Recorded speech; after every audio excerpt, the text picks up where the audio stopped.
জীবনের অনন্তকালের প্রত্যাশায়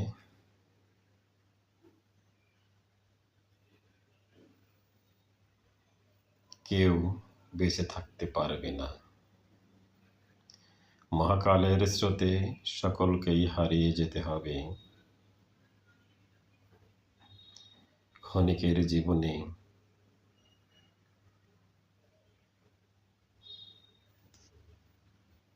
অতি বাহাদুরি, অতি উল্লাসিত ভাব পরিহার করাই জরুরি। যদি আমরা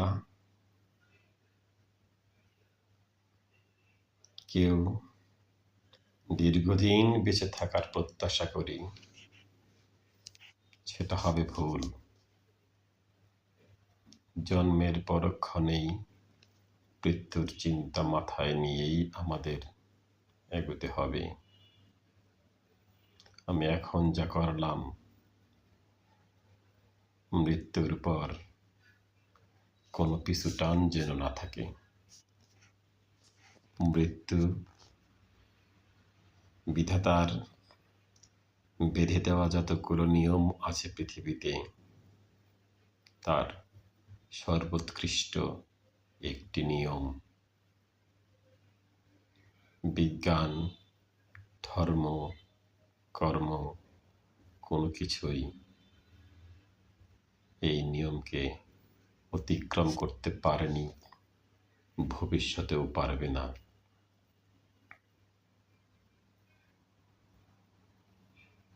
এই যে রোবটিক যুগ, এই যে যান্ত্রিক যুগ,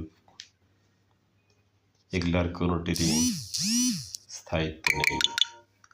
আমাদের জীবনের যেমন স্থায়িত্ব নেই, তেমনি এসব আবিষ্কারেরও স্থায়িত্ব নেই।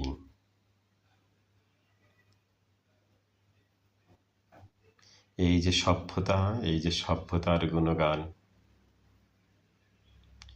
এই সভ্যতা বিলুপ্ত হবে, এর গুণগানও থাকবে না।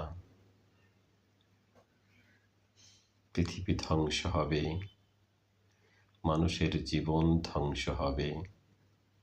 প্রতিনিয়ত ধ্বংস হচ্ছে, প্রতিক্ষণে মানুষের জীবন ধ্বংস হচ্ছে। এ থেকেও আমাদের চরম শিক্ষা হচ্ছে না, আমরা বিচলিত হই না, আমরা উদ্বুদ্ধ হই না মৃত্যু